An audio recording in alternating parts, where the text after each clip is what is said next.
జగన్ పై జరిగిన దాడి ముమ్మాటికి చంద్రబాబు ఆయన మిత్రపక్షాల కుట్రేనని వైఎస్ఆర్సీపీ నేతలు ఆరోపించారు. జగన్ ప్రాణాలే లక్ష్యంగా కూటమి దాడికి తెగపడిందని, దీనిపై ఎన్నికల సంఘం ప్రత్యేక చర్యలు తీసుకోవాలని డిమాండ్ చేస్తున్నారు. ఇందుకు సంబంధించిన తాజా సమాచారం కరెస్పాండెంట్ యుగంధర్ విజయనగరం నుంచి అందిస్తారు. యుగంధర్, చూస్తూ ఉన్నాం దాడికి సంబంధించిన దృశ్యాలు. పెద్దపెట్టిన రాష్ట్ర వ్యాప్తంగా కూడా నిరసనలు వ్యక్తం అవుతున్నాయి. ఈ దాడికి సంబంధించి దీంట్లో కుట్ర కోణం స్పష్టంగా కనిపిస్తుందని వైసీపీ నేతలు ఆరోపిస్తూ ఉన్న పరిస్థితి ఏం చెప్తారు? అనుశ్రీ, ముఖ్యమంత్రి వైఎస్ జగన్మోహన్ రెడ్డి పైన నిన్న విజయవాడలోని రాయితో దాడి చేయటం, హత్యాయత్నానికి పాల్పడటం, ఇవన్నిటి నేపథ్యంలో విజయనగరం జిల్లా అంతటా కూడాను వైఎస్ఆర్ కాంగ్రెస్ పార్టీ శ్రేణులు ఆందోళనలో నిరసనలో చేపట్టాయి. ఈరోజు విజయనగరంలో శ్రేణులు అందరూ కూడాను నల్ల రిబ్బన్లు ధరించి నిరసన వ్యక్తం చేస్తున్నారు. ముఖ్యంగా శాంతియుత వాతావరణంలో ఎన్నికలు జరగాల్సి ఉన్నాయి. ఇటువంటి సందర్భంలో తెలుగుదేశం కానీ కూటమి అభ్యర్థికి చెందినటువంటి వ్యక్తులు కానీ ఇట్లాంటి విధ్వంసకర చర్యలకు దాడులకు పాల్పడడం తగదని చెప్పి వీళ్ళు చెప్తున్నటువంటి పరిస్థితి. మనతో మాట్లాడడానికి విజయనగరం జిల్లా వైఎస్ఆర్ కాంగ్రెస్ పార్టీ అధ్యక్షులు, అదేవిధంగా regional coordinator, Uttarandhra regional deputy coordinator కూడా మనతో ఉన్నారు. ఆయన అడిగి ఈ ఘటనపైన ఎలా స్పందిస్తుంది వైఎస్ఆర్ కాంగ్రెస్ పార్టీ తెలుసుకుందాం. చెప్పండి సార్, నేను జరిగినటువంటి దాడి జరిగిన వెంటనే టీడీపీ శ్రేణులు వాళ్ళ సోషల్ మీడియాలో ఇది కోడికత్తి 2.0 వెర్షన్ అని చెప్పి, ఇదంతా కూడా స్క్రిప్టెడ్ అని చెప్పేసి పెద్ద ఎత్తున విత్తిన 10-15 నిమిషాల్లోనే సోషల్ మీడియాలో దుమ్మెత్తిపోసినటువంటి పరిస్థితి. దీన్ని ఏ విధంగా మీరు అర్థం చేసుకుంటారు? దీనిపైన మీ స్పందన ఏంటండి? నిన్నటి రోజుని నిన్న సాయంకాలం ప్రచారం ముగించుకొని మేము వస్తున్న సమయంలో మేము మొబైల్స్ చూసిన తర్వాత చూసి చాలా షాక్ అయ్యాం. అయితే జగన్మోహన్ రెడ్డి గారిని తుదముట్టించాలి, వారి మీద హత్యాయత్న ప్రయత్నం అనేది ఇది ఇవాళ కొత్త కాదు. అసలు ఈ ఎన్డీఏ కూటమి, తెలుగుదేశం పార్టీ పెద్దలు జగన్మోహన్ రెడ్డి గారిని రాజకీయాల్లోంచి ప్రజల్లో ఎంత ప్రజాదరణ పొందుతున్నాం, ఈ ప్రజాదరణ ఉన్నప్పుడు జరిగిందే గతంలో జరిగిన సంఘటన. గతంలో జరిగిన సంఘటన అంతా మీకు తెలుసు. ఈరోజు వరకు ఏం జరిగింది ఏంటనేది. ఈరోజు కూడా అదే విధానాన్ని ఎంచుకొని వారిని తుదముట్టించాలనే ఆలోచనని చాలా వైఎస్ఆర్ పార్టీ శ్రేణులే కాదు, ఈ ప్రపంచంలోని తెలుగువారు అందరూ దిగ్భ్రాంతికి లోనయ్యారు. నిన్నటి రోజున జరిగిన రాత్రి అంతా కూడా చాలా ఇబ్బందులు పడుతూ ఉన్నాం. ఎక్కడి నుంచి చూసినా వైఎస్ఆర్ పార్టీ శ్రేణులందరూ, మా శ్రేణులందరూ కూడా చాలా ఆందోళనకు గురయ్యారు. అయితే ఒకటే, నిన్న మా ముఖ్యమంత్రి ఒకటే పిలిపించారు, ఎక్కడా కూడా సంయమనం పాటించండి, ఎన్నికల కాలంగా ఉంది, ప్రజలను ఎక్కడా కూడా ఇబ్బంది పెట్టొద్దని వారు చెప్పిన దాంతోనే మేము అందరూ కూడా సంయమనం పాటించమని చెప్పాం. ఏది ఏమైనప్పుడు కూడా ఇలాంటి చర్యల్ని తీవ్రంగా ఖండిస్తున్నాం. ఎందుకంటే జగన్మోహన్ రెడ్డి గారి మీద హత్యాయత్నం చేయడం అనేది ఈరోజు కొత్త ఆలోచన కాదు. ఇది తెలుగుదేశం పార్టీ నాయకులు చెప్తున్నట్టు స్క్రిప్టెడ్, వాళ్ళు చెప్పేది అదే. ఇంక రెండో వెర్షన్ ఏంటి, మీరు ఒకటి గుర్తుపెట్టుకోండి. నిన్నటి రోజున రాత్రి 9 గంటలకి ఇన్సిడెంట్ ఎన్ని గంటల సమయం నేను కరెక్ట్గా చెప్పలేను, కానీ నేను ఇంటికి రాగానే చూస్తే భారతదేశ ప్రధాని మోడీ గారు వచ్చి సంఘటన పట్ల దిగ్భ్రాంతి వ్యక్తం చేస్తూ సంఘటన ఖండించారు. ఇంకెంతకన్నా ఇంకేం కావాలి అంటే, వాళ్ళ దగ్గర ఉన్న సోషల్ మీడియా అవనివ్వండి, వాళ్ళ దగ్గర ఉన్న టీవీలు, ఛానళ్ళు, వారు చెప్పేది అదే కదా. ఈ 4 సంవత్సరాలు 10 నెలల కాలంలో ఈ రాష్ట్ర ప్రజలకు ఏం చెప్తున్నారు? జగన్మోహన్ రెడ్డి గారి మీద ఉన్నది లేనట్టు, ఈ ప్రభుత్వం మీద ఉన్నది లేనట్టు బుర్ర జల్లడమే ఒకే పనిగా పెట్టుకున్నారు. కాబట్టే కదా వారు చేసేది. వారు ఏమన్నారనేది ఇక్కడ ఇష్యూ కాదు.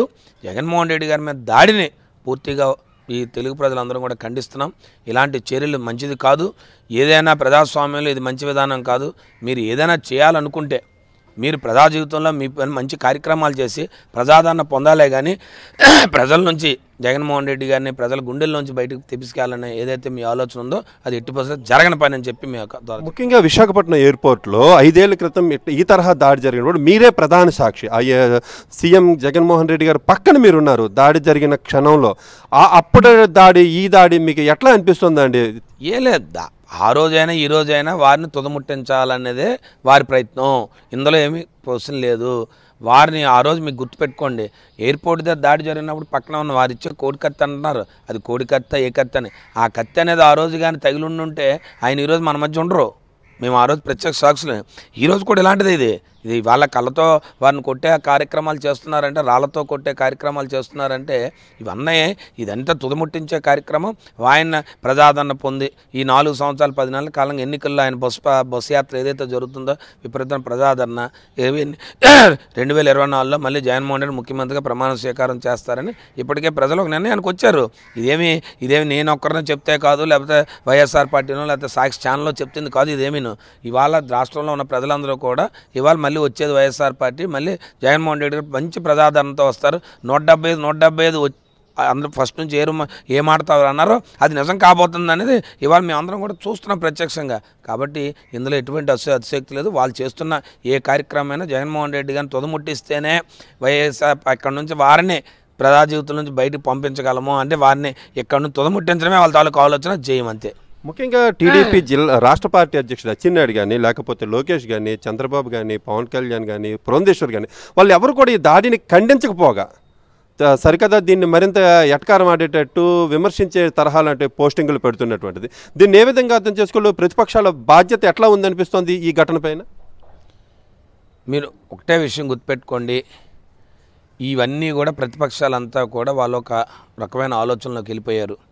జగన్మోహన్ రెడ్డి గారిని ఎన్ని రకాలుగా ఈ 4 సంవత్సరాలు 10 నెలల కాలం వారి ప్రభుత్వం మీద ఎన్ని రకాల బురద జల్లినా, వారు ఇన్ని రకాలైన ప్రజాదరణ పొందడం, వారు తీసుకున్న నిర్ణయాలు ప్రజల్లో ఆమోదం కలగడం, వారు తీసుకుంటున్న అభివృద్ధి సంక్షేమం ఏదైతే 2 కళ్ళగా తీసుకుంటున్న 2 కళ్ళను ప్రజలు ఆమోదించడం లేదు, వారు తీసుకున్న విద్యా వ్యవస్థలో కానీ వైద్య రంగంలో కానీ తీసుకున్న సంస్కరణలు ప్రజల్లోకి వెళ్ళడం, వీటన్నిటినీ వారు బలంగా తీసుకెళ్లడం అనేది వారు ఓర్వలేనితనం.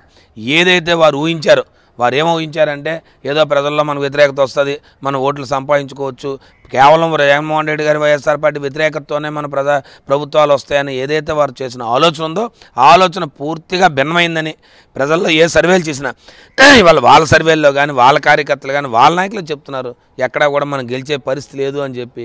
ఇవాళ కుప్పంలో కూడా మనం గెలిచే పరిస్థితి ఉంది, టెక్కల్లో మేము గెలిచే పరిస్థితి ఉంది, ఏ సీటు మేము గెలవలేమని చెప్పండి, వాళ్ళ ఎక్కడైనా వాళ్ళ సర్వేలు చూపించమనండి. కాబట్టి వారి తాలూకా ఆలోచన ఇంతే. ఇంక ఇది చివరాస్త్రంగా ఇది వాడారు. ఇంకా చివరగా ఇంకా జగన్మోహన్ రెడ్డి గారిని తుదిముట్టించిస్తే ఏమైనా మనకి ఇంకా రాజకీయాల్లో మనకేమైనా మిగులుతుందేమో, లేదంటే మనం శాశ్వత సమాధులు అయిపోతాము అనే భావన వాళ్ళు కలగడమే ఈ కార్యక్రమానికి వారు శ్రీకారం చుట్టారు. ఎందుకంటే ఆయన ముఖ్యమంత్రిగా ఉన్న స్థాయి వ్యక్తి, ముఖ్యమంత్రిగా ఆయన కొన్ని భద్రతా విధులు ఉంటాయి. కాకపోతే ఎన్నికల కాలంలో తప్పదు ప్రజల మధ్యకి రావాల్సిన పరిస్థితి. ఇలాంటి ప్రజల మధ్యకి రాబట్టే ఇలాంటి కార్యక్రమాలు వారు చేస్తారు. ఇంతకుముందు కూడా వారు చాలామంది చెప్పేవారు, వారు ఏదైనా మీటింగ్లకు వెళ్తే పరదాలు కట్టారు, ఇవి కట్టారని. ఇవన్నీ భద్రతలు దృష్టి తీసుకుని తప్పించి జగన్మోహన్ రెడ్డి గారు పరదాలు కట్టుకోనో లేకపోతే ముసుగేసుకోనో ప్రజల మధ్య తిరిగే వ్యక్తి కాదు. ఆయన ప్రజా జీవితం అంతా కూడా నడి రోడ్డు మీద ఆనాడు ప్రజా సంకల్ప యాత్ర అనివ్వండి, లేదు ఆయన వచ్చి ప్రతి కుటుంబాన్ని ఓదార్పు యాత్ర ఉండి ఆయన ప్రజల మధ్య తిరిగాడు. కాబట్టి ఇలాంటి కార్యక్రమాలను భద్రతా వైఫల్యం అయితే ఇప్పుడు ప్రజల మధ్య బస్సు యాత్ర చేసిన తర్వాత ఎన్నికల కాలంలో తప్పదు. కాబట్టి దీన్ని మేమే మా నాయకుడిని కాపాడుకోవాలి. ఇంకెంతో మరో మార్గం కూడా మాకు కనబడలేదు. తప్పకుండా వైఎస్ఆర్ పార్టీ శ్రేణులు, ఈ రాష్ట్ర ప్రజలు తప్పకుండా జగన్మోహన్ రెడ్డిని కాపాడుకుంటారు. ఆ దేవుడి ఆశీస్సులు ఆయనకు ఉన్నాయి అందులో.